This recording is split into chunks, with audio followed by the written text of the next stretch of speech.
ആരാണ് light of ചെയ്ത് ആരുടെ ലൈറ്റ് ഓഫ് ചെയ്തേക്കുന്നത് ഇവിടെ? ഓൺ ചെയ്യരുത്. ആരുടേത്? ലൈറ്റ് ഓൺ ചെയ്യരുത്. ലൈറ്റ് ഓൺ ലൈറ്റ് ഓൺ ചെയ്യ്. ആക്കി. ഓൺ ചെയ്യരുത്. ഓൺ ചെയ്യ്. ഇതാരുടേത്? ഏതവരാണ്? ആരാണ്? ഇരുട്ടത്ത് വലിഞ്ഞു കയറി ഇവിടെ വന്നിട്ട് ഞങ്ങളോട് ചോദിക്കുന്ന ആരാന്ന്? താനാരടോ? നിങ്ങളോടല്ലേ ഏതവരാണ് ലൈറ്റ് ഓൺ ചെയ്തത്? ലൈറ്റ് ഓഫ് ഓൺ ചെയ്തതാരാ? ലൈറ്റ് ഓഫ് ചെയ്ത ആരാണ്? അത് ഞാനാണ്. എന്തിനാ? എന്റെ ഒരു കലാപ്രകടനം കാണിക്കാൻ. കലാപ്രകടനം ഇരുട്ടത്താണോ നടത്തുന്നത്? ആ ഇരുട്ടത്ത് അവതരിപ്പിക്കുന്ന കലാപ്രകടനം. അതെന്ത് കലാപ്രകടനമാണ്? മോഷണം. അത് ശരി, അപ്പൊ കള്ളനാണോ നീ? മോഷണം എന്തൊരു കലയല്ലേ? ആണ് കല. ദേ ഇത് കണ്ട, ഈ ചാനലിന്റെ പ്രൊഡ്യൂസറുടെ റൂമിൽ കയറി അവിടെ തലമാരേന്ന് മോട്ടിച്ചോണ്ട് വന്ന ചെക്കാണിത്. പിള്ളേർക്ക് കൊടുക്കാനുള്ള സംഭവമാണ് ഇത്. ചെക്ക് അളിയതേത് വാങ്ങിക്കൊടുത്ത മാറാൻ പറ്റുള്ളത്? ഇതുപോലെ കൊണ്ടുകൊടുത്താൽ മതി, മാറി തരും. ആ അങ്ങനെ കലാകാരൻ. ഹലോ, ഭയങ്കര കലാകാരനാണല്ലേ? അതെന്തേ? ഈ സെലിബ്രിറ്റി സിറ്റി ഇരിക്കും. അയ്യ അങ്ങനെ കൂടുതൽ വർത്താനം പറയല്ലേ. അതെന്താ? നിങ്ങളെക്കാട്ടും വലിയ സെലിബ്രിറ്റിയാണ് ഞാൻ. ഞങ്ങളെ പോലുള്ള കള്ളന്മാർ. അതെങ്ങനെ ആവും? കള്ളന്മാരെങ്ങനെ സെലിബ്രിറ്റി ആവും? ഈ ലോകത്തുള്ള എല്ലാ വീട്ടുകാരും നേരെ ഇരുട്ടി കഴിഞ്ഞാൽ ഏറ്റവും കൂടുതൽ സംസാരിക്കുന്ന ആരെ കുറിച്ചാ? കള്ളന്മാരെ കുറിച്ച്. നിങ്ങളെ കുറിച്ചല്ലല്ലോ. അതുകൊണ്ട് ഈ ലോകത്തെ ഏറ്റവും വലിയ സെലിബ്രിറ്റി ഞങ്ങളാ. ഇതൊക്കെ രാത്രി കാലങ്ങളിൽ എവിടെ നോക്കിയാലും ഒരു നിഴല് പോലെ ഞാനുണ്ടാവും. അതിപ്പോ പകലും അങ്ങനെ തന്നെയാണ്. വലിയ മെച്ചമൊന്നുമില്ല. എന്തെങ്കിലും ഉണ്ട്. ഇത് ഡ്യൂപ്ലിക്കേറ്റ് കത്തിയായി പോയി വെച്ച് കേട്ടി തന്നേനെ ഞാൻ. അത് ശരി, അതും ഡ്യൂപ്ലിക്കേറ്റാ. എടാ നിങ്ങളെ പോലുള്ളവരെ ഞങ്ങളെ കള്ളന്മാരെന്ന് വിളിക്കുള്ളൂ. ഈ കേരളത്തിലുള്ളവര്. തമിഴ്നാട്ടിലോട്ട് ചെന്ന് നോക്കണം. അവിടെ ഞങ്ങളുടെ പേര് കേട്ടാ ഞെട്ടും. തിരുടൻ.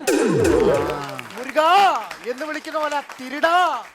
അത് കേൾക്കാൻ ഒരു രസമാ കേട്ടോ. അതുകൊണ്ട് ആ വർത്താനം പറയല്ലേ. അത് ശരി. അല്ല, ഞാൻ ഒരു കാര്യം പറയട്ടെ. ഞാൻ ആദ്യമായിട്ടാണ് ഒരു കള്ളനെ ഇങ്ങനെ നേരിട്ട് കാണുന്നത്.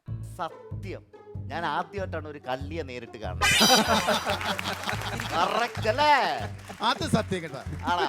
ചേട്ടാ കല്യാണം കഴിച്ചാണോ? കല്യാണം കഴിച്ചാണോ? ഇല്ല, ഒരുപാട് പേര് നാട്ടുകാരും വീട്ടുകാരും എല്ലാം നിർബന്ധിച്ച് ഞാൻ കല്യാണം കഴിച്ചു. ഈ കള്ളന്മാരുടെ ശീലം എന്താ? എന്താണ്? അടിച്ചു മാറ്റിയാണല്ലോ ശീലം. അടിച്ചു മാറ്റിക്കൊണ്ടത് അടിച്ചു മാറ്റി. 2 പിള്ളേരുണ്ട്. മൂത്ത മോൻ ജയിലറ.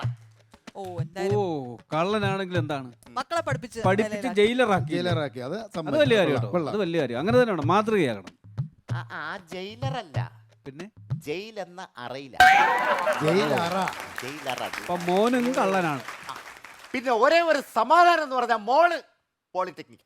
മോളെ എന്തായാലും മോനോ ജയിലിലായി, മോളെങ്കിലും പോളിടെക്നിക് വരെയൊക്കെ എത്തിയല്ലോ. വലിയ കാര്യം. അങ്ങനെ വിചാരിച്ചാ മതി.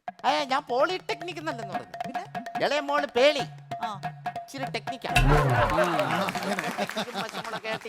സമാധാനക്കേടേ ഉണ്ടാകത്തുള്ളൂ. ഒരു കാര്യം ചോദിച്ചോട്ടെ, എന്തോ ചേട്ടൻ എവിടെ നീ മോഷണം പഠിച്ചേ? മോഷണം പഠിച്ചത് ഞാൻ, എന്റെ ഓർമ്മ ശരിയാണെങ്കിൽ Ernakulam NG university. Second language മോഷണമായിരുന്നു. അതിന് ഗ്രാജുവേറ്റ് എടുത്ത് ഡിപ്ലോമ എടുത്ത്. ഇതെന്ത് അതൊന്നും അല്ല. ഇത് ഞങ്ങളെ പോലുള്ള കഴിവ് കെട്ടവർക്ക് കിട്ടണ ഒരു കഴിവ്. കഴിവ് കെട്ടവർക്ക് കിട്ടണ ഒരു കഴിവാ. മനസ്സിലായ? ശരിക്കും നിങ്ങളുടെ വഴികാട്ടി ആരാണ്? പോലീസുകാരെന്ന് പറഞ്ഞാൽ ഞങ്ങൾ ഈ പാതിരാത്രി മോഷിച്ചിട്ട് ഞങ്ങൾ ഓടുമല്ലോ. ഓടുമ്പോ നാട്ടുകാർ ജസ്റ്റ് പോലീസിനെ വിളിച്ച് പറയും. പോലീസുകാർ ഞങ്ങളുടെ പുറകെ ഓടി വരും. അപ്പൊ ഈ പോലീസുകാരുടെ ഇത്ര നീളമുള്ള ഒരു ടോർച്ച് ഉണ്ട്. ഒരു 1.5 കിലോമീറ്റർ നീളത്തിൽ പോകും അതിന്റെ വെട്ടം.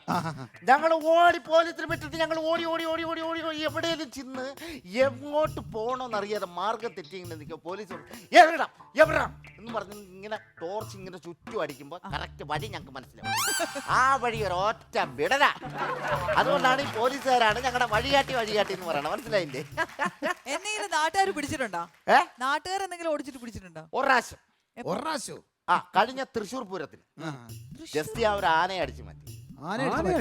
എന്തേ ആനയെ അടിച്ചു മാറ്റിക്കൂടെ? അതെങ്ങനെ?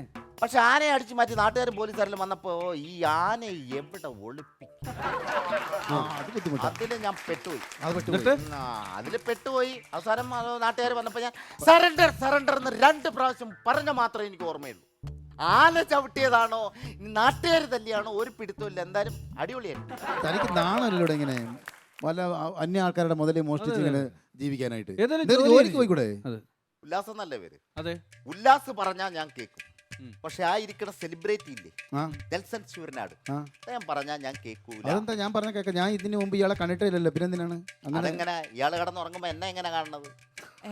ഞാൻ കഴിഞ്ഞ ആഴ്ച ഇയാളെ വീട്ടിൽ മോട്ടിക്കാൻ വന്നായിരുന്നു. അത് ശരി. അപ്പൊ എന്റെ വീട്ടിൽ വന്ന് മോട്ടിച്ചായിരുന്നു. പിന്നെ ഈ പുള്ളി സെലിബ്രേറ്റ് എന്നുള്ള പേര് മാത്രമല്ല ഇങ്ങനെ കിടന്ന് ഉറങ്ങണ കാണണം ഡബ്ല്യു പോലെ. ഒരു കാര്യം ചോദിച്ചോട്ടെ, മുണ്ടൊന്നും ഇഷ്ടമല്ലേ? പക്ഷെ ഒരു കാര്യം ഞാൻ പറയാലോ, ആ ക്ലോക്കിന് ബാറ്ററി മേടിച്ചിട്ടുണ്ടോ കേട്ടോ? അതെന്ത്? നിങ്ങളെ വീട്ടിലെ ക്ലോക്കിന് അതെന്താ? എന്താ അതെന്താണ്? മെനഞ്ഞാണ് ഞാൻ മോട്ടിക്ക് അവിടെ ചെന്നത്. ചെന്ന് ഞാൻ അവിടെ നോക്കിയപ്പോ കാണാം ക്ലോക്കിൽ 12:30. അത്യാവശ്യം സാധനങ്ങളൊക്കെ എടുത്ത് ടൈം ഉണ്ടല്ലോ നമുക്ക്. അപ്പൊ ഞാൻ ഈ പുള്ളിയുടെ ദിവാജി കൊട്ടിൽ ജസ്റ്റ് ഒന്ന് കിടന്ന് മയങ്ങിപ്പോയി. എണീറ്റ് നോക്കിയപ്പോ നേരം വെളുത്ത്. അച്ഛോ. ഞാൻ രക്ഷപ്പെടാൻ പെട്ട പാട്. ക്ലോക്കിൽ നോക്കിയപ്പോ അപ്പോഴും 12:30. നിങ്ങളുടെ വീട്ടിൽ ഒരു മനുഷ്യൻ മോട്ടിക്കാൻ വരുമ്പോ നേരെ 12:30 ഈ പുള്ളിയെല്ലാം പിടിക്കാനൊന്നും വന്നില്ല. അതാ ചോദിച്ചത്, നീ എവിടെ ഞാന് നീ എന്താ വിചാരിച്ചിട്ട് എന്നെ പറ്റി? എടാ യവൻ കയറി വരുന്ന പോലെ ഞാൻ അവനെ വാച്ച് ചെയ്തോണ്ടിരിക്കുക. ആഹാ. പിന്നെ ഞാൻ കണ്ടു ഞാൻ വരുന്നത് എന്നിട്ട്? വന്നിട്ട് യവൻ ഞാൻ ക്ലോക്കിൽ നോക്കുമ്പോ 12:30. ആ. അപ്പൊ ഞാൻ വിചാരിച്ചു ഇവൻ സാധനം എടുക്കുക തൊണ്ടിയോടി പിടിക്കാമല്ലോ എന്ന് വിചാരിച്ചു. ഞാൻ ഇവൻ എടുത്തുകൊണ്ട് വരട്ടെന്ന് പറഞ്ഞ് നോക്കി കിടക്കുന്ന സമയത്ത് അറിയാതെ കണ്ണെന്ന് മയങ്ങിപ്പോയി. ഓ. ഞാൻ കണ്ണ് തുറന്നപ്പോൾ നേരം എടുത്തു. ആ. ഞാൻ ഓടിച്ചെന്ന് ക്ലോക്കിൽ നോക്കി, അപ്പോഴും 12:30. അതുകൊണ്ടാ പറഞ്ഞത് ചത്തിരിക്കണ ക്ലോക്കാന്നേ. ഒരു ബാറ്ററി എടുത്തോണ്ട് ടൈം കൗണ്ട് ചെയ്ത് എനിക്ക് പോണ്ടേ? ഓക്കേ, എനിക്കുള്ള വണ്ടി വന്ന് കൊണ്ടുപോകാം കേട്ടോ. ശരി. പോലീസ് ജീപ്പ് സർക്കാർ വണ്ടി വന്ന് അതിലേ പോകും. അതിന്റെ ഒരു വെയിറ്റ് ഉണ്ട്. പക്ഷെ ലൈറ്റ് ഒന്ന് ഓഫ് ചെയ്യണം. ലൈറ്റ് ഒന്നും ഓഫ് ചെയ്യാൻ പറ്റത്തില്ല. ഏതാ ലൈറ്റ് ഓഫ് ചെയ്തിട്ടില്ല. ഓഫ് ചെയ്യാൻ പറ്റില്ല. ലൈറ്റ് ഓഫ് ചെയ്താലേ എനിക്ക് പോകാൻ പറ്റുള്ളൂ. അതുകൊണ്ടാ അങ്ങനെയാണ്. വെട്ടത്തൂടെ അങ്ങ് പോയാൽ മതി. വെട്ടത്തിലൂടെ പോയാൽ മതി. ലൈറ്റ് ഓഫ് ചെയ്യണം. ചേട്ടാ അയാൾ എങ്ങനെയെങ്കിലും ഒന്ന് പോട്ടെ, ലൈറ്റ് ഒന്ന് ഓഫ് ചെയ്ത് കൊടുക്കുക. അങ്ങനെ പറഞ്ഞ അങ്ങനെ പറയണ്ട. ഈ കള്ളന്മാരൊക്കെ അമ്മനൊക്കെ പട്ടാ പകല് തന്നെ ലൈറ്റ് വെട്ടത്തിൽ തന്നെ പോയാൽ മതി. ആൾക്കാർ കാണട്ടെ ഇവനെ പോലീസ് Please, പിടിക്കുന്നു. അയാൾ എങ്ങനെയെങ്കിലും ഒന്ന് ഇറങ്ങി പോട്ടെ. ലൈറ്റ് ഓഫ് ചെയ്തിട്ട് ഓഫ് ചെയ്തിട്ട് എങ്ങനെയെങ്കിലും അശ്വതി ഒന്നും പോട്ടെ. പറയണ്ട. ഈ കാര്യത്തിൽ ഇടപെടരുത്. ഈ കാര്യത്തിൽ ഇടപെടണ്ട. ഇയാള് വെട്ടത്തൂടെ പോയാൽ മതി. നിന്നെ പിടിച്ചോണ്ട് പോകുന്ന ആൾക്കാർ കാണട്ടെ, പയ്യന്മാരെല്ലാം കാണട്ടെ. കാണട്ടെ, നാട്ടുകാർ കാണട്ടെ. ഒന്നുകൂടെ ഇല്ല, പകൽമാന്യനായിട്ട് നടന്നിട്ട് കാര്യമില്ലല്ലോ. ഞാൻ പറഞ്ഞിട്ട് കേൾക്കുന്നില്ല. ഒന്ന് ലൈറ്റ് ഓഫ് ചെയ്ത് കൊടുക്കാൻ ഇല്ല പോലീസ് എന്തായാലും വെളിയിലുണ്ടല്ലോ. ഇല്ല ഇല്ല. അല്ല ഈ കുട്ടിയെ വെളിച്ചത്തൂടെ പോയാൽ മതി. താൻ കൂടുതൽ സംസാരിക്കണ്ട. ഈ കുട്ടിയില്ലേ, പേരെന്താ? അശ്വതി. ഇപ്പൊ സംസാരിച്ചപ്പോ കേട്ടു. അത് നല്ല മനസ്സാ, നല്ല മനസ്സിന്റെ ഉടമയാണ്. താങ്ക് യു ചേട്ടാ. നല്ല ഞങ്ങൾക്ക് എത്ര മനസ്സിന്റെ മനസ്സുണ്ട്? ഉടമയാണ്. ഭാഗ്യവതിയാണ്. ഒന്നാമത്തെ ഒരു കേസ് എന്ന് പറഞ്ഞാൽ ഭാഗ്യവതിയാണ്. താങ്കൾ ഞാൻ ഭാഗ്യവതിയാണ്. ഭാഗ്യവതിയാണ്. അതെന്താ അങ്ങനെ പറയാൻ? ആനങ്ങാണ പറഞ്ഞു ഇവിടെ ആരെങ്കിലും ലൈറ്റ് ഓഫ് ചെയ്തിരുന്നെങ്കിൽ ആ കഴുത്തി കിടക്കണ 2.5 പവന്റെ മാല എന്റെ വീട്ടിൽ ഇരുന്നേനെ.